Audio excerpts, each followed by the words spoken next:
Le maître dort sur nos peines, mais bientôt il rêvera de nos chaînes. C'est par ce murmure presque imperceptible sous le sifflement du vent dans les persiennes que tout a commencé. Écoutez bien ce récit, car il ne s'agit pas seulement d'une histoire de justice, mais d'une vengeance tissée dans le silence de la nuit, là où les lois des hommes ne peuvent plus rien contre les lois du sang. Restez avec moi jusqu'au bout, car ce que vous allez découvrir sur cet oreiller de soie changera à jamais votre perception de ce qui est caché dans l'ombre. Avant de plonger dans l'obscurité de l'habitation de la Roche Noire, je vous demande de noter cette histoire de 0 à 10 dans les commentaires et de vous abonner pour soutenir ce travail de mémoire. Votre présence ici est le premier pas vers la vérité. Nous sommes en 1788. L'air de Saint-Domingue est une masse solide, une moiteur étouffante qui s'accroche à la peau comme un linceul humide. Dans cette perle sanglante des Antilles françaises, l'odeur du sucre en ébullition se mêle au parfum entêtant du jasmin de nuit, créant une atmosphère écœurante qui masque mal la putréfaction morale d'un monde, sur le point de s'effondrer. C'est dans ce décor de paradis empoisonné que débarque Gabriel de Saint-Hilaire. Gabriel n'est pas un conquérant. C'est un homme dont l'âme ressemble à un parchemin froissé, marqué par les taches indélébiles d'une lâcheté ancienne. Avocat parisien aux mains fines et au regard fuyant, il est venu ici pour régler la succession de son oncle, mais surtout pour fuir le spectre de son propre passé. 10 ans plus tôt, à Paris, il a laissé son propre frère être déshérité et jeté à la rue pour couvrir ses propres dettes de jeu. Depuis ce jour, Gabriel cherche une rédemption, une manière de réparer l'irréparable, mais il ignore encore que sur cette île, la loi qu'il chérit tant n'est qu'un fouet déguisé en papier officiel. Lorsqu'il franchit le seuil de la grande demeure de l'habitation de la Roche Noire, Gabriel se sent écrasé par le silence oppressant de la maison. Les meubles en bois précieux luisent sous la lueur des lampes à huile et chaque craquement du plancher semble raconter un secret étouffé. Il passe ses premières journées enfermé dans le bureau de son défunt oncle, déchiffrant des livres de contes où les vies humaines sont alignées comme des sacs de café ou des barriques de rhum. Pour lui, au début, ce ne sont que des chiffres. Mais l'ombre d'une présence va bientôt donner un visage à cette comptabilité macabre. Cette présence, c'est Elara. Elle a 17 ans et elle est l'esclave de chambre assignée au service de Gabriel. Mais Elara n'est pas une jeune fille ordinaire. Elle possède un trait physique qui glace le sang des colons et attire tous les regards, une marque que la nature semble avoir gravée pour défier l'oubli. Au milieu de sa chevelure d'ébène, une mèche de cheveux d'un blanc argenté absolument pur descend jusqu'à son épaule. Ce n'est pas une simple coquetterie du destin, c'est une signature de sang. Cette mèche d'argent est la preuve vivante qu'elle est la fille de Maman Célie, l'ancienne guérisseuse de l'habitation, une femme que tout le monde croyait avoir effacée de la mémoire de l'île. Maman Célie avait été pendue publiquement 10 ans auparavant pour une rébellion qu'elle n'avait jamais menée. Le crime de Célie n'était pas la révolte, mais la connaissance. Elle en savait trop sur les terres, sur les secrets des maîtres et sur les routes de contrebande. Mais le plus étrange dans cette histoire, ce qui alimentait encore les chuchotements dans les quartiers des esclaves, c'est que le corps de Célie avait mystérieusement disparu de la potence avant même d'être enterré. On disait que la terre l'avait bu ou que les esprits l'avaient emporté. Elara se déplace dans la maison comme une ombre, évitant le regard des Blancs, mais son silence est chargé d'une électricité latente. Gabriel, habitué à la soumission feinte des domestiques parisiens, est troublé par cette jeune femme qui semble le voir à travers les murs. Il remarque que chaque fois qu'elle entre dans sa chambre pour changer les draps ou apporter de l'eau, elle jette un regard particulier vers l'oreiller de soie blanche qu'il a apporté de France. Mais il y a une autre ombre sur cette plantation, une ombre beaucoup plus menaçante, le commandeur Morel. Morel est l'homme qui tient la Roche Noire d'une main de fer depuis la mort de l'oncle de Gabriel. C'est un homme qui a bâti sa fortune sur la terreur et la falsification. Grand, sec, avec des yeux qui ressemblent à 2 fentes de cuir brûlé, Morel voit d'un très mauvais œil l'arrivée de cet avocat parisien qui commence à fouiller dans les archives. Mais ce qu'il craint par-dessus tout, c'est la mèche d'argent d'Elara. Pour lui, chaque fois que cette mèche brille sous le soleil ou à la lueur d'une bougie, c'est le spectre de Maman Célie qui revient le hanter. Car Morel cache un secret terrifiant. C'est lui qui a dénoncé Célie, lui qui a fabriqué les preuves de sa trahison pour s'emparer de ses secrets et consolider son pouvoir sur l'habitation. Morel cherche par tous les moyens à briser Elara. Il l'épuise par des corvées inutiles, l'humilie devant les autres, et menace chaque jour de la vendre à un propriétaire cruel du sud de l'île, un homme connu pour ne laisser aucun esclave survivre plus de 2 ans dans ses champs de canne. Mais Elara ne flanche pas. Elle a une mission, une tâche nocturne que personne ne soupçonne et qui est liée à cet oreiller de soie blanche sur lequel Gabriel repose sa tête chaque nuit. Un soir, alors qu'une tempête tropicale commence à gronder au loin, faisant vibrer l'air de ses premiers éclairs, Gabriel rentre dans sa chambre plus tôt que prévu. Il est en proie à une crise d'angoisse, hanté par l'image de son frère qui l'a trahi, une image qui revient toujours le tourmenter quand l'obscurité se fait trop dense. En ouvrant la porte, il s'arrête net. Elara est là, assise sur le bord de son lit. Elle ne l'a pas entendu entrer. Dans la faible lueur d'une bougie, il la voit manipuler son oreiller de soie. Elle n'est pas en train de le recoudre comme il l'avait d'abord pensé. Elle est en train de le remplir. Avec une précision chirurgicale, elle glisse de longues mèches de cheveux gris et ternes à l'intérieur de la doublure. Gabriel sent un frisson lui parcourir l'échine. Ce ne sont pas ses cheveux à elle, ni de la laine, ni du coton.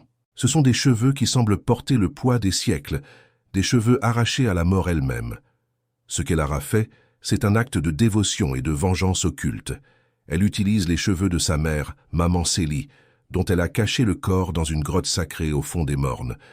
Selon les légendes des anciens, les cheveux des pendus gardent en eux la mémoire de leur dernier souffle, de leur dernière souffrance, et surtout de leur dernière volonté. En remplissant l'oreiller de celui qu'elle considère comme le seul allié potentiel dans cette maison de fous, elle tisse un lien entre le monde des morts et celui des vivants. « Que faites-vous, Elara » murmure Gabriel, la voix tremblante. La jeune fille sursaute, mais elle ne cache pas l'oreiller. Elle se lève lentement, sa mèche d'argent brillant comme un éclair figé dans la pénombre. Elle fixe Gabriel avec une intensité qui semble sonder les profondeurs de son crime parisien. « Je prépare vos rêves, monsieur l'avocat », répond-elle d'une voix calme, presque trop mûre pour son âge. Car dans cette maison, la vérité ne se trouve pas dans vos livres de contes. Elle se trouve dans le sommeil de ceux qui n'ont plus rien à perdre. Gabriel reste cloué sur place. Il devrait s'indigner, appeler Morel, punir cette insolence. Mais il ne le fait pas. Il y a quelque chose dans le regard d'Elara qui lui rappelle la dignité qu'il a lui-même perdue. Il commence à comprendre que son arrivée à Saint-Domingue n'était pas un hasard, mais un rendez-vous avec sa propre conscience. Mais l'incident ne s'arrête pas là. Morel, qui rôde toujours comme un prédateur dans les couloirs de la grande maison, a remarqué la lumière dans la chambre de Gabriel. Il s'approche, le pas lourd et assuré. Gabriel, dans un élan de protection qu'il ne s'explique pas, fait signe à Elara de se cacher derrière les rideaux de velours. Morel entre sans frapper, son fouet de commandeur enroulé à la ceinture, symbole de son autorité brutale. Il scrute la pièce, son regard s'arrêtant un instant sur l'oreiller de soie que Gabriel a repris entre ses mains. « Vous travaillez tard, maître de Saint-Hilaire », dit Morel avec un sourire carnassier. « Faites attention, l'air de cette île corrompt les esprits les plus solides. On finit par voir des fantômes, là où il n'y a que de la sueur et du profit. »« Je ne vois que des irrégularités, monsieur Morel », réplique Gabriel, tentant de retrouver sa prestance d'avocat. « Des documents manquants, des noms rayés et des actes d'affranchissement qui semblent s'être volatilisés. » Le visage de Morel se durcit instantanément. La mention des actes d'affranchissement est une déclaration de guerre. Il sait que si Gabriel découvre la vérité sur Elara, tout son empire de mensonges s'écroulera. Car Elara n'est pas seulement l'esclave de chambre, elle est, par le testament caché de l'oncle de Gabriel, une femme libre dont Morel a volé la liberté pour mieux la contrôler. L'atmosphère dans la chambre est devenue irrespirable. Entre l'avocat brisé, le commandeur paranoïaque et la jeune fille cachée dans l'ombre avec ses cheveux de pendu, le destin de la Roche Noire est en train de basculer. Morel quitte la pièce après un dernier regard menaçant, mais Gabriel sait que ce n'est que le début. Dès que le bruit des pas de Morel s'efface, Elara sort de sa cachette. Elle regarde Gabriel et pour la première fois, il voit une larme briller sur sa joue, suivant le chemin tracé par sa mèche d'argent. « Il ne vous laissera pas partir avec la vérité, dit-elle. Mais la vérité, elle, ne vous lâchera plus. » C'est à ce moment précis que Gabriel prend une décision qui va changer le cours de sa vie. Il ne sera plus l'homme qui se tait, Il ne sera plus le lâche qui regarde ailleurs. Mais il ignore encore que pour sauver Elara, il devra affronter des forces qui dépassent l'entendement humain. Car l'oreiller de soie blanche n'est plus un simple objet de luxe. C'est devenu un réceptacle de douleur, un instrument de justice qui attend son heure. Mais qu'y a-t-il vraiment dans ses cheveux de pendu? Pourquoi Morel en a-t-il si peur au point de perdre la raison? Et quel secret Gabriel découvrira-t-il dans les pages arrachées du registre de son oncle? La réponse se trouve dans les racines de cette terre ensanglantée, là où les morts refusent de rester enterrés tant que justice n'a pas été rendue. Ne manquez pas la suite, car la nuit ne fait que commencer à la Roche-Noire, et les rêves de Morel vont bientôt devenir sa pire réalité. Le soleil se leva sur Saint-Domingue avec une violence que Gabriel n'avait jamais connue à Paris. Ce n'était pas une lumière qui réveillait, c'était une lumière qui dénonçait. Dans sa chambre de l'habitation de la Roche-Noire, l'avocat restait prostré, fixant l'oreiller de soie blanche posé sur son lit. Il savait désormais ce qu'il contenait. Les mèches de cheveux gris, ces cheveux de pendu qu'Elara y avait introduits, semblaient pulser d'une vie propre sous la taie délicate. Il aurait dû jeter cet objet, crier au sacrilège, faire fouetter la jeune fille pour ses superstitions macabres. Mais il ne le fit pas. Pour la première fois de sa vie, Gabriel de Saint-Hilaire sentait que la vérité ne se trouvait pas dans l'encre des codes juridiques, mais dans la texture de ses restes humains. Pourtant, la réalité de la plantation ne tarda pas à le rattraper avec une brutalité renouvelée. Dès l'aube, le commandeur Morel avait décidé de changer de tactique. Il avait compris que l'avocat parisien n'était pas seulement un bureaucrate ennuyeux, mais un témoin gênant. Et pour Morel, un témoin se brise ou s'achète. N'ayant pas réussi à l'intimider par sa seule présence, il décida de frapper là où cela faisait le plus mal, sur Elara. Ce matin-là, Gabriel fut réveillé non par le chant des oiseaux tropicaux, mais par le craquement sec d'un fouet et un cri étouffé venant de la cour intérieure. Il se précipita à la fenêtre, le cœur battant à tout rompre. En bas, sous un soleil déjà implacable, Elara était agenouillée sur le sol de terre battue. Morel se tenait au-dessus d'elle, non pas avec son fouet de cuir, mais avec un lourd sac de grains de café qu'il la forçait à porter sur ses épaules frêles, sous prétexte qu'elle avait négligé ses devoirs de chambre. C'était une punition calculée. Morel savait que Gabriel regardait. Chaque tremblement des jambes d'Elara, chaque goutte de sueur qui perlait sur son front et venait mouiller sa mèche d'argent, était un message envoyé à l'avocat. Mais ce qui frappa le plus Gabriel, ce ne fut pas la cruauté de Morel, ce fut le silence d'Elara. Elle ne suppliait pas. Elle ne pleurait pas. Elle fixait le sol avec une détermination qui semblait puiser sa force dans la terre elle-même. Mais ce n'était que le début de l'escalade. Morel, sentant que Gabriel pourrait intervenir, s'approcha de la fenêtre de l'avocat et hurla, pour que tout le monde entende. Puisque le nouveau maître s'intéresse tant à la paperasse, il n'aura plus besoin de servante de chambre. Elara est affectée aux chaudières dès ce soir. On verra si sa mèche blanche brille autant dans la fumée du sucre. L'annonce provoqua un murmure d'effroi parmi les autres esclaves qui observaient la scène de loin. Les chaudières étaient l'endroit le plus dangereux de la plantation. Un enfer de vapeur et de chaleur, où les accidents étaient fréquents et souvent mortels. C'était une condamnation à mort déguisée. Et c'est là que le piège de Morel se refermait.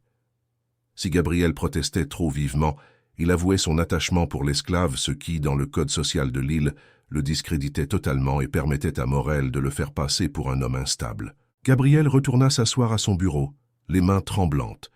Il se sentait lâche encore une fois. La voix de son frère, ce frère qu'il avait abandonné à Paris pour sauver sa propre peau, résonnait dans son esprit. « Tu n'as jamais eu le courage de tes convictions, Gabriel. Tu es un homme de papier dans un monde de fer. » Il ferma les yeux, et dans l'obscurité de ses paupières, il revit la mèche d'argent d'Elara. Elle ne demandait pas d'aide, elle exigeait justice. Mais comment obtenir justice quand les registres eux-mêmes sont des complices? Gabriel se remit au travail avec une frénésie désespérée. Il comprit que Morel avait instauré un système de surveillance autour de lui. Chaque fois qu'il demandait un document spécifique, le régisseur lui répondait que le papier avait été mangé par les termites ou perdu lors d'un ouragan passé. L'accès à la bibliothèque de son oncle devint de plus en plus restreint. Un homme de main de Morel, un colosse nommé Baptiste, restait désormais en permanence devant la porte du bureau, officiellement pour assurer la sécurité de l'envoyé de Paris, officieusement pour l'empêcher de sortir avec des preuves. L'isolement de Gabriel était total. La grande demeure de la Roche-Noire, avec ses boiseries sombres et ses plafonds hauts, devint sa prison. Le soir venu, alors que l'air se rafraîchissait à peine, il s'allongea sur son lit, épuisé. Sa tête rencontra l'oreiller de soie. Et c'est alors que l'incroyable se produisit. Il ne s'endormit pas vraiment. Il entra dans un état de transe, un sommeil éveillé où les sons de la plantation semblaient s'effacer pour laisser place à un murmure collectif. Ce n'était pas sa propre voix qu'il entendait dans sa tête, mais une multitude de voix, un chœur de souffrance passée. Sous sa nuque, les cheveux de maman Célie semblaient vibrer. Il vit avec une clarté terrifiante la scène de la pendaison de la guérisseuse. Il vit le visage de Morel, plus jeune, mais déjà dévoré par l'ambition, glisser un document dans la poche de l'oncle de Gabriel, alors que celui-ci était ivre. Ce n'était pas un rêve, c'était une transmission. Gabriel se redressa brusquement, le front couvert d'une sueur froide. Il venait de comprendre. Le secret ne se trouvait pas dans les registres officiels que Morel lui laissait consulter. Il se trouvait dans les registres personnels de son oncle, ceux que le vieil homme gardait jalousement dans ses appartements privés, aujourd'hui condamnés par Morel sous prétexte de délabrement. Mais comment y accéder? Baptiste montait la garde et Morel possédait les seules clés. C'est ici que l'histoire prit un tournant inattendu. Alors que Gabriel réfléchissait à un plan désespéré, un petit morceau de papier fut glissé sous sa porte. Un message écrit d'une main mal assurée mais lisible. La cave à vin communique avec l'office. L'office mène à l'escalier dérobé. Attendez que le maître des chaudières siffle la fin du quart. C'était Elara. Malgré la torture du travail forcé, malgré la surveillance de Morel, elle avait trouvé le moyen de communiquer. Gabriel sentit une vague de honte et d'admiration le submerger. Cette jeune fille, qui risquait sa vie à chaque instant, le guidait dans les ténèbres de sa propre demeure. L'attente fut interminable. Chaque heure qui passait semblait une éternité. Gabriel éteignit sa lampe à huile pour faire croire qu'il dormait. Il s'assit sur le bord de son lit, l'oreiller de soie serré contre lui comme un talisman. Il comprit alors que cet objet était bien plus qu'une relique. C'était un pont jeté entre deux mondes que tout opposait, celui du droit français et celui de la vérité africaine. Vers 2 heures du matin, le signal retentit. Un sifflement ténu, comme celui d'un oiseau de nuit, monta des champs de Cannes. Gabriel se leva, enfila ses bottes en silence et sortit de sa chambre par la fenêtre qui donnait sur une petite corniche de pierre. Il se sentait ridicule, un avocat quadragénaire jouant les voleurs de nuit, mais la peur avait laissé place à une nécessité brûlante. Il atteignit la cave à vin, un endroit frais et sombre où les bouteilles de grands crus importés de Bordeaux s'alignaient comme des cadavres de verre. En tâtonnant le long des murs de pierre humide, il trouva la porte dérobée mentionnée dans le message. Elle grinça légèrement, un son qui lui parut aussi fort qu'un coup de canon dans le silence de la nuit. Il grimpa l'escalier en colimaçon, le cœur tambourinant dans sa poitrine. Il arriva enfin devant la porte des appartements de son oncle. À sa grande surprise, elle n'était pas verrouillée. Quelqu'un l'avait ouverte de l'intérieur. En entrant, il fut accueilli par l'odeur de la poussière et du tabac froid. La pièce était restée en l'état depuis le décès. Sur le grand bureau d'acajou, une couche de poussière recouvrait les plumes d'oie et les encriers. Gabriel commença ses recherches. Il ne cherchait plus des chiffres de production, mais des traces de vie. Il fouilla les tiroirs, les secrétaires, les armoires. Rien. Son espoir commença à s'effriter. Avait-il mal interprété les visions de l'oreiller? Était-il en train de perdre la raison sous l'effet de la chaleur et de la culpabilité? C'est alors qu'il remarqua un détail insignifiant. Sur le mur, derrière le lit à baldaquin, un portrait de sa propre mère, la sœur de son oncle, était légèrement de travers. Gabriel s'approcha. Sa mère avait toujours été la gardienne des secrets de famille. Il décrocha le tableau et découvrit, encastré dans la cloison de bois, un petit coffret en fer scellé par de la cire rouge. Il n'eut pas besoin de forcer la serrure. La cire était déjà brisée. À l'intérieur, il trouva une liasse de lettres liées par un ruban noir et un document officiel portant le sceau de la couronne. Gabriel le déplia avec des mains tremblantes. Ses yeux parcoururent les lignes calligraphiées. Acte d'affranchissement pur et simple, pour la nommer Elara, née de Célie, en reconnaissance des services exceptionnels, daté de 1778. Le souffle de Gabriel se coupa. Elara était libre depuis 10 ans. Depuis 10 ans, Morel l'avait maintenue en esclavage en sachant parfaitement qu'elle n'appartenait à personne. Mais ce n'était pas tout. En continuant sa lecture, Gabriel découvrit une lettre de son oncle, adressée à lui-même mais jamais envoyée. « Mon cher neveu, » écrivait le vieil homme, « si tu lis ceci, c'est que j'ai enfin trouvé le courage de mourir. Morel me tient par la gorge. Il sait que j'ai couvert ses détournements de fonds en échange de son silence sur mes propres dettes. Mais je ne peux emporter ce crime dans la tombe. Célie n'a jamais trahi. C'est Morel qui a tout orchestré. Il a volé ses terres et ses secrets. Elara est la clé de tout. Elle possède ce que Morel convoite par-dessus tout, la carte des routes de l'intérieur, là où l'or de la contrebande est caché. Protège-la, Gabriel. C'est ta seule chance de racheter ton nom. » Gabriel resta pétrifié. Le complot était bien plus vaste qu'une simple affaire de maltraitance. C'était une spoliation systématique doublée d'un meurtre judiciaire. Et lui, l'avocat, détenait enfin la preuve irréfutable. Mais son triomphe fut de courte durée. Un craquement se fit entendre derrière lui. Gabriel se retourna brusquement. Dans l'encadrement de la porte, la silhouette massive du commandeur Morel se découpait contre la faible lumière de la lune. Il tenait une lanterne d'une main et son pistolet de l'autre. « Je savais que vous finiriez par venir ici, monsieur de Saint-Hilaire, » dit Morel d'une voix mielleuse qui cachait une haine féroce. « L'oreiller de la sorcière vous a bien guidé, n'est-ce pas? On dit que les morts parlent à ceux qui sont assez faibles pour les écouter. » Morel s'avança dans la pièce, le canon de son arme dirigé vers le cœur de Gabriel. « Vous avez trouvé ce que vous cherchiez? Ce petit papier qui dit qu'une esclave est libre? Vous croyez vraiment que cela a une valeur ici?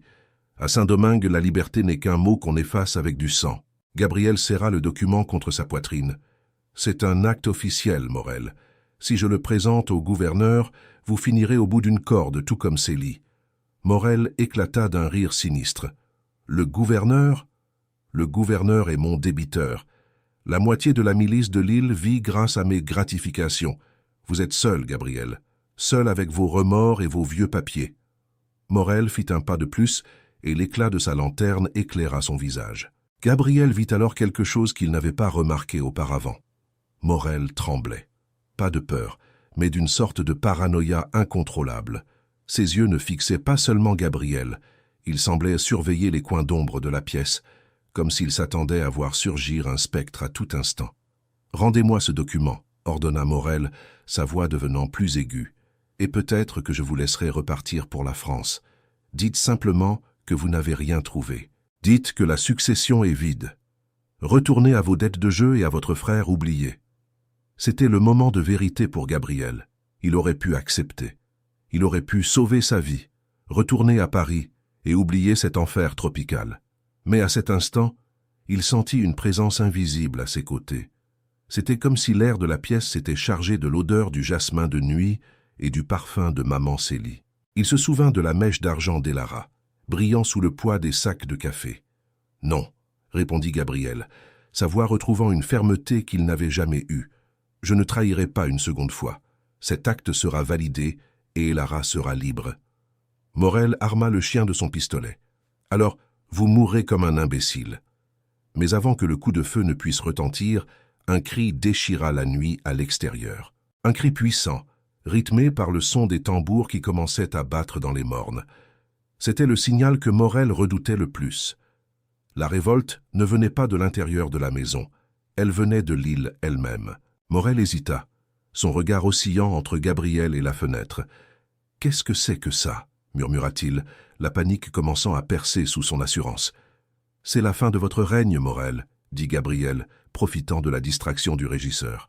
« Les cheveux de la pendue ont enfin fini de tisser votre linceul. » Ce qui se passa ensuite défia toute logique rationnelle. Alors que Morel s'apprêtait à tirer, une rafale de vent s'engouffra dans la pièce, éteignant la lanterne et renversant le portrait de la mère de Gabriel. Dans l'obscurité totale, on entendit un froissement de soie, comme si un oreiller venait d'être déchiré. Morel poussa un hurlement de terreur pure, jetant son arme au sol. Il semblait se débattre contre quelque chose d'invisible, ses mains griffant l'air autour de sa gorge, comme s'il était en train de s'étouffer. Gabriel, terrifié, profita de la confusion pour s'enfuir par l'escalier dérobé, emportant avec lui l'acte d'affranchissement. Il ne savait pas ce qui arrivait à Morel, mais il savait qu'il n'avait plus une seconde à perdre. Il devait trouver Elara. Il devait la sortir de l'enfer des chaudières avant que la plantation ne s'embrase. Mais Morel était-il vraiment vaincu? Et quel était ce pouvoir occulte qui semblait s'être manifesté dans l'obscurité? La lutte pour la liberté d'Elara ne faisait que commencer, et le prix à payer allait être bien plus élevé que Gabriel ne l'avait imaginé. Car dans cette nuit d'orage et de sang, les secrets les plus enfouis de Saint-Domingue étaient sur le point de remonter à la surface, portés par le souffle des morts qui ne dorment jamais. Restez avec moi pour la suite de cette saga, car le destin de Gabriel et d'Elara est désormais lié par un pacte de sang et d'argent. N'oubliez pas de vous abonner et de partager vos impressions en commentaire. La vérité est parfois plus sombre que la fiction, et la suite vous réserve des révélations que vous n'auriez jamais pu soupçonner. La nuit n'était plus une simple absence de lumière, elle était devenue un gouffre vivant, peuplé de cris lointains et du battement sourd des tambours qui résonnaient depuis les mornes. Gabriel courait à travers les champs de canne, les feuilles acérées lui griffant le visage et les mains, mais il ne sentait rien. Dans sa poitrine, sous sa chemise trempée de sueur, il sentait le contact glacé de l'acte d'affranchissement, ce morceau de papier qui pesait désormais plus lourd que toute sa vie passée. Il devait atteindre les chaudières. Il devait arracher Elara à cet enfer avant que le commandeur Morel ne reprenne ses esprits. Mais le destin, dans sa cruauté ironique, avait décidé de dresser de nouveaux obstacles sur sa route, des barrières que même le plus habile des avocats ne pouvait contourner par la simple parole. L'habitation de la Roche-Noire était en plein chaos. La rumeur de la fuite de Gabriel et de la colère de Morel s'était propagée comme une traînée de poudre. Les miliciens, nerveux, patrouillaient avec des torches, leurs ombres démesurées dansant sur les murs des hangars. Gabriel dut se jeter au sol, s'enfonçant dans la boue chaude, alors qu'un groupe de cavaliers passait à quelques mètres de lui. Son cœur cognait contre ses côtes comme un oiseau en cage. À ce moment précis, il ne pensait plus à son héritage, ni à ses dettes de jeu à Paris, ni même à son propre salut. Il ne pensait qu'à cette mèche d'argent, ce fil d'Ariane qui l'avait guidé hors du labyrinthe de sa propre lâcheté. Mais le plus grand obstacle n'était pas la milice, c'était le temps. La chaleur qui émanait des bâtiments des chaudières devenait insupportable, même à distance. L'air était saturé de l'odeur du sucre brûlé et de la vapeur d'eau, créant un brouillard artificiel qui masquait les dangers. Gabriel savait que Morel ne resterait pas longtemps prostré dans sa chambre. L'homme était une bête blessée, et une bête blessée est toujours plus dangereuse. Ce que Gabriel ignorait, c'est que Morel, dans sa paranoïa galopante, avait déjà lancé Baptiste, son âme damnée, à sa poursuite avec l'ordre formel de ne laisser aucun témoin. Pendant ce temps, à l'intérieur de la sucrerie, Elara vivait son propre calvaire. La chaleur des fourneaux était une torture physique qui semblait vouloir liquéfier ses os. Elle remuait le sirop bouillant avec une louche de cuivre pesant 1 tonne, ses yeux piquant sous l'effet de la fumée âcre. Sa mèche d'argent, d'ordinaire si éclatante, était désormais ternie par la suie, mais elle brillait encore d'un éclat intérieur. Elle sentait que quelque chose avait changé. Le lien qu'elle avait tissé à travers l'oreiller de soie vibrait d'une intensité nouvelle. Elle savait que Gabriel avait trouvé les papiers. Elle savait que le sang de sa mère, maman Célie, était en train de réclamer son dû. Mais Elara était épuisée. Ses forces l'abandonnaient. Elle se demanda dans un instant de doute déchirant si tout cela en valait la peine. Pourquoi lutter contre un système qui semblait aussi immuable que l'océan? Pourquoi espérer la liberté quand on n'a connu que les chaînes? C'est alors qu'elle entendit, au milieu du vacarme des machines et du crépitement du feu, un murmure qu'elle seule pouvait percevoir. C'était la voix de sa mère, portée par le vent qui s'engouffrait sous les tôles du toit. « Tiens bon, ma petite mèche de lune. La nuit est presque finie, et l'aube appartient à ceux qui ne ferment pas les yeux. S'il vous plaît, si cette histoire vous touche autant qu'elle me touche en vous la racontant, prenez un instant pour vous abonner et pour mettre un pouce bleu. Votre soutien est ce qui permet à ces récits de justice et d'ombre de continuer à vivre. Et n'oubliez pas de me dire en commentaire si vous auriez eu le courage de Gabriel à cet instant précis. Gabriel finit par atteindre les abords de la sucrerie. Il vit Elara, silhouette fragile au milieu des flammes, et son cœur se serra d'une douleur qu'il n'avait jamais connue. Il s'apprêtait à l'appeler quand une main de fer se referma sur son épaule. Baptiste. Le colosse le fit basculer en arrière et l'immobilisa au sol, son couteau brillant sous la lueur des fourneaux. « Alors, l'avocat, on joue au sauveur !» ricana Baptiste, son haleine fétide venant frapper le visage de Gabriel. « Le patron veut ses papiers, et il veut que tu arrêtes de respirer cet air qui ne t'appartient pas. » Gabriel se débattit, mais la force de Baptiste était écrasante. À cet instant, il revit le visage de son frère, celui qu'il avait laissé tomber.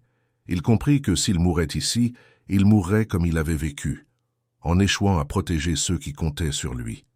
Cette pensée déclencha en lui une rage froide, une énergie du désespoir. Il attrapa une poignée de terre et de cendres chaudes et la jeta aux yeux de son agresseur. Baptiste hurla de douleur, lâchant prise un instant. Gabriel n'attendit pas. Il ramassa une barre de fer qui traînait au sol et frappa de toutes ses forces, non pas pour tuer, mais pour s'enfuir. Il se précipita vers Elara. « Elara, viens, j'ai les preuves, tu es libre. » La jeune fille se retourna, ses yeux s'agrandissant de surprise et d'espoir. Mais avant qu'ils ne puissent se rejoindre, une silhouette apparut à l'entrée de la sucrerie. C'était Morel. Mais ce n'était plus le commandeur assuré que Gabriel avait rencontré à son arrivée. Ses vêtements étaient en désordre, ses yeux étaient injectés de sang et il tenait à la main l'oreiller de soie de Gabriel, celui-là même qu'Elara avait rempli des cheveux de sa mère. Morel semblait en proie à un délire total. Il serrait l'oreiller contre lui comme s'il s'agissait d'un trésor ou d'un bouclier. « Vous me les avez volés !» hurlait-il, sa voix couverte par le grondement de l'orage qui éclatait enfin au-dessus de l'habitation. « Les secrets, les routes de l'or, ils sont là-dedans, n'est-ce pas? La sorcière me parle, elle me dit que tout est ici. » Gabriel comprit avec horreur que Morel avait perdu la raison. Dans sa paranoïa, il croyait que les documents qu'il cherchait étaient cachés à l'intérieur de l'oreiller. Il n'avait pas compris que ce qui se trouvait à l'intérieur n'était pas de l'or ou des titres de propriété, mais la mémoire d'un crime et la promesse d'une vengeance. « Morel, laissez cet oreiller !» cria Gabriel, tentant de s'approcher. « Il n'y a rien pour vous là-dedans, c'est fini. J'ai l'acte d'affranchissement d'Elara. » Morel éclata d'un rire dément, un son qui semblait venir d'outre-tombe. « Libre? Personne n'est libre ici. Je suis le maître de la roche noire. Et si je ne peux pas avoir l'or, personne n'aura la vie. » D'un geste brusque, Morel sortit un briquet et approcha la flamme de l'oreiller de soie. Elara poussa un cri de détresse. Ce n'était pas seulement un oreiller qu'il menaçait de brûler, c'était le dernier lien physique qu'elle possédait avec sa mère. Mais avant que la flamme n'atteigne le tissu, une rafale de vent d'une violence inouïe s'engouffra dans le bâtiment, renversant les lampes et projetant des gerbes d'étincelles partout. Dans la confusion, Morel tomba à la renverse, l'oreiller toujours serré contre lui. Les cheveux de maman Célie commencèrent à s'échapper par une déchirure du tissu, tourbillonnant dans l'air comme une nuée de spectres gris. Pour Morel, dans son état de démence, ce n'étaient plus des cheveux. C'étaient des mains, des milliers de petites mains d'argent qui cherchaient à s'agripper à lui, à l'étouffer, à le punir pour chaque coup de fouet qu'il avait donné. « Éloignez-les, éloignez-les de moi !» hurlait-il, se débattant frénétiquement au sol. Gabriel saisit la main d'Elara. « Il faut partir, maintenant !» Ils s'enfuirent de la sucrerie alors que le feu commençait à lécher les structures de bois. Derrière eux, le bâtiment s'illuminait d'une lueur apocalyptique. Mais ils n'étaient pas encore sauvés. La milice, alertée par l'incendie, convergeait vers la sucrerie. Gabriel et Elara duraient se réfugier dans l'ombre d'un grand banyan, à la lisière de la forêt. Là, dans le silence relatif de la pluie qui commençait à tomber à torrents, Gabriel sortit le document. « Regarde, Elara, c'est ton nom, c'est ta liberté. Mon oncle t'avait affranchi il y a 10 ans. Morel t'a volé ta vie, mais il ne pourra plus jamais te posséder. » Elara prit le papier. Ses doigts tremblaient sur le parchemin humide. Elle ne savait pas lire, mais elle sentait la puissance de l'encre. Elle regarda Gabriel, et pour la première fois, il vit un sourire sur ses lèvres, un sourire d'une tristesse et d'une beauté infinie. « Merci, Gabriel, » murmura-t-elle, « mais la liberté ne s'écrit pas seulement sur le papier. Elle se gagne dans le cœur des hommes. » Mais la situation empira brusquement. Les tambours des mornes s'arrêtèrent soudainement. Un silence plus terrifiant que le bruit se répandit sur l'île. Gabriel comprit que la révolte n'était pas seulement une diversion. C'était une vague qui allait tout emporter sur son passage. les coupables comme les innocents. Et Morel, dans sa folie, était devenu le catalyseur de cette destruction. Une nouvelle information frappa Gabriel comme un coup de poing. En relisant rapidement l'envers de l'acte d'affranchissement à la lueur d'un éclair, il découvrit une mention qu'il n'avait pas vue auparavant. Une clause secrète, ajoutée par son oncle. L'acte n'était valide que si Gabriel lui-même renonçait à l'intégralité de son héritage en faveur d'Elara. Son oncle avait prévu une épreuve ultime pour son neveu. Le prix de la rédemption était la ruine totale. Gabriel resta un instant pétrifié. S'il validait cet acte, il n'aurait plus rien. Qu'il redeviendrait le paria qu'il était à Paris, mais sans même l'espoir de refaire fortune. Il regarda Elara, sa mèche d'argent qui semblait absorber la lumière de l'orage. Il pensa à son frère. Il pensa à la vie qu'il avait menée jusqu'ici, faite de compromis et de silence complices. Le tournant était là. Gabriel de Saint-Hilaire, l'avocat aux mains fines, devait choisir entre son confort et son honneur. Il devait décider s'il était prêt à tout perdre pour que cette jeune fille puisse enfin marcher la tête haute. « Elara, dit-il avec une solennité qui surprit la jeune fille, il y a une dernière chose que je dois faire. Mais pour cela, nous devons retourner à la grande maison. Morel n'est plus un danger, mais le système, lui, l'est toujours. Je vais utiliser leurs propres lois pour les anéantir. » Mais le retour vers la demeure s'annonçait périlleux. La milice, désormais dirigée par un Baptiste ivre de vengeance et à moitié aveugle, avait encerclé la zone. Chaque ombre pouvait cacher un ennemi, chaque craquement de branches pouvait signifier la fin de leur voyage. Et au sommet de la colline, la grande maison de la Roche-Noire attendait, comme un monument à la gloire de la souffrance humaine, prête à être le théâtre du dénouement final. Que va-t-il se passer maintenant? Gabriel réussira-t-il à faire valider l'acte avant que la plantation ne soit réduite en cendres? Morel va-t-il survivre à ses propres cauchemars? Et quel sera le prix ultime de cette mèche d'argent qui refuse de s'éteindre? La suite de cette histoire vous emmènera aux confins de la folie et de la justice, là où les cheveux des pendus dictent la loi des vivants. Restez connectés, car le dernier chapitre est sur le point d'être écrit dans le sang et la soie. N'oubliez pas de partager cette vidéo et de vous abonner pour ne rien manquer de la conclusion épique de cette saga. La pluie tombait maintenant avec une telle force qu'elle semblait vouloir laver les péchés de l'île tout entière. Gabriel et Elara, silhouettes trempées et haletantes, atteignirent enfin le perron de la grande demeure de la Roche-Noire. Derrière eux, le ciel était zébré par les flammes de la sucrerie qui luttaient contre l'averse, créant une lueur orangée et sinistre qui donnait à la plantation des airs de fin du monde. Mais le plus grand danger n'était pas le feu. C'était l'homme qui les attendait à l'intérieur, ou plutôt ce qu'il restait de lui. Le commandeur Morel, dépossédé de sa raison, s'était retranché dans le grand salon, entouré des derniers miliciens restés fidèles par peur ou par intérêt. Gabriel serra le bras d'Elara. « Reste derrière moi. Quoi qu'il arrive, montre-leur ta mèche d'argent. C'est elle qui les fera douter. » Il sentait l'acte d'affranchissement contre son cœur, ce papier qui demandait maintenant le sacrifice de toute sa fortune. Il n'hésitait plus. À Paris, il avait perdu son âme pour de l'argent. Ici, il allait donner tout son argent pour retrouver son âme. C'était un échange qu'il acceptait enfin avec une paix intérieure qu'il n'avait jamais connue. Lorsqu'ils entrèrent dans le salon, la scène était digne d'un cauchemar. Les bougies vacillaient dans les courants d'air, projetant des ombres monstrueuses sur les murs. Morel était assis dans le grand fauteuil de l'oncle de Gabriel, l'oreiller de soie blanche posé sur ses genoux. Le tissu était déchiré, et les cheveux gris de maman Célie s'en échappaient comme une traînée de poussière d'étoiles mortes. Les miliciens, le fusil au poing, regardèrent leur chef avec une inquiétude croissante. Morel murmurait des mots incohérents, ses doigts s'enfonçant dans la bourre de l'oreiller. « Morel !» cria Gabriel d'une voix qui résonna dans toute la pièce, une voix qui n'était plus celle d'un avocat timoré, mais celle d'un homme de justice.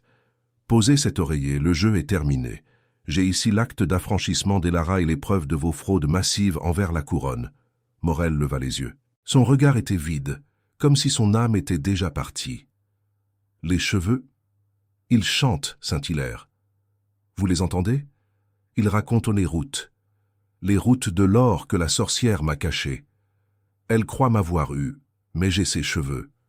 J'ai sa mémoire. Gabriel s'adressa alors aux miliciens, ignorant les délires de Morel. Regardez cet homme. Il a volé vos payes, il a falsifié les registres de l'habitation pour détourner les taxes royales. Si vous le soutenez, vous finirez avec lui sur la potence pour haute trahison. Mais regardez cette jeune fille. » Il désigna Elara qui s'avança, sa mèche d'argent brillant malgré la suie. « Elle est la preuve vivante de ses crimes. Sa mère a été pendue pour couvrir ses vols. Voulez-vous être les complices d'un fou et d'un assassin ?» Les miliciens hésitèrent. Ils virent à la dignité d'Elara, le calme de Gabriel et la folie furieuse de Morel. Le doute s'installa dans leurs yeux. C'est à ce moment que Morel se leva brusquement, poussant un hurlement de rage. « Tuez-les! Tuez-les tous !» Mais personne ne bougea. Le silence qui suivit fut plus lourd que le tonnerre. Morel, voyant qu'il perdait le contrôle, se jeta sur Gabriel, mais ses forces l'abandonnèrent. Il s'effondra au sol, l'oreiller se déchirant complètement sous lui. Une nuée de cheveux gris s'éleva dans l'air, tourbillonnant dans un courant d'air soudain. Pour les spectateurs, ce n'était que de vieux cheveux, mais pour Morel, c'était le linceul qu'il avait lui-même tissé. « Elle m'étouffe !» hurla-t-il, portant ses mains à sa gorge. « Célie, retire tes mains de mon cou !» Morel se tordait sur le sol, les yeux exorbités, son visage virant au bleu sous les yeux terrifiés de l'assistance. Il semblait se battre contre un ennemi invisible qui l'enserrait. Pour Gabriel et Elara, c'était l'apogée d'une justice qui n'avait plus besoin de tribunaux. Les cheveux de pendu n'étaient pas des armes physiques, mais le miroir de la propre culpabilité de Morel, une culpabilité qui était devenue sa propre exécution. Morel ne mourut pas d'une balle ou d'un coup de couteau.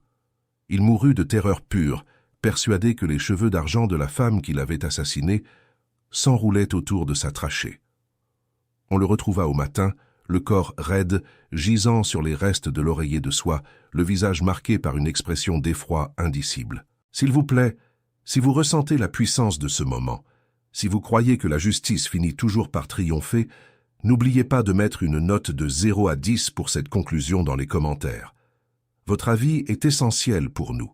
Et si vous n'êtes pas encore abonné, faites-le maintenant pour ne jamais manquer ces récits où l'ombre finit par servir la lumière. Après la mort de Morel, le calme revint étrangement sur la Roche-Noire, malgré la tempête qui continuait au dehors.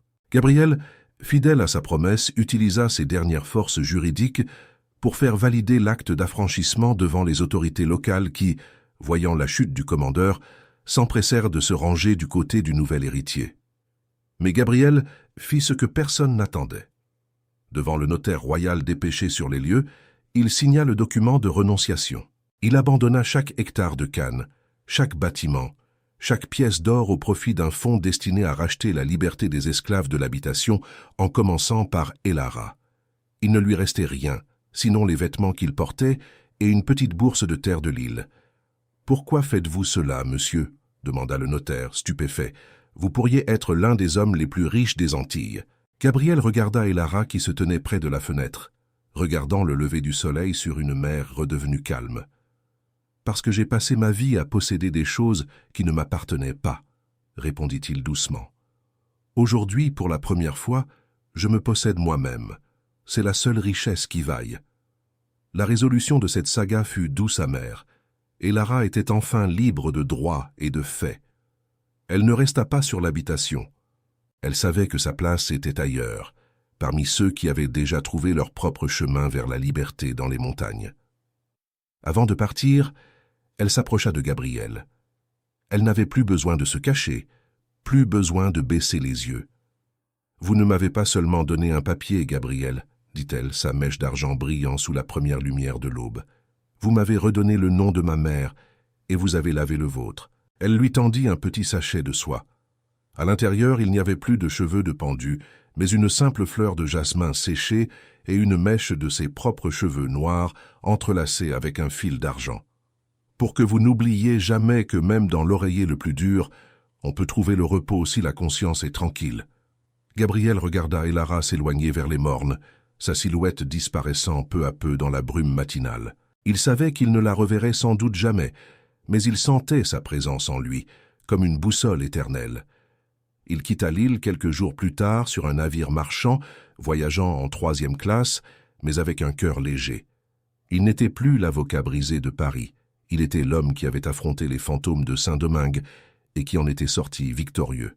La morale de cette histoire, c'est que la justice est comme cette mèche d'argent. Elle peut être ternie par la suie, cachée par l'ombre ou opprimée par la force, mais elle finit toujours par briller. Elle n'a pas besoin de parchemin doré pour s'exprimer. Elle utilise les fibres les plus intimes de nos peurs et de nos espoirs pour nous rattraper. Morel a dormi sur les peines de ceux qui l'opprimaient, et il a fini par être étouffé par ses propres rêves. Gabriel, lui, a choisi de s'éveiller. Et dans cet éveil, il a trouvé la seule liberté qui ne peut être ni vendue, ni pendue.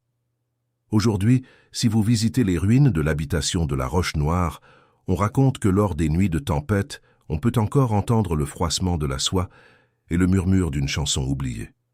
On dit que ceux qui dorment avec une mauvaise conscience sentent parfois le contact d'une mèche de cheveux d'argent contre leur gorge. C'est le rappel permanent que le passé ne meurt jamais vraiment. Il attend simplement que quelqu'un ait le courage de le regarder en face.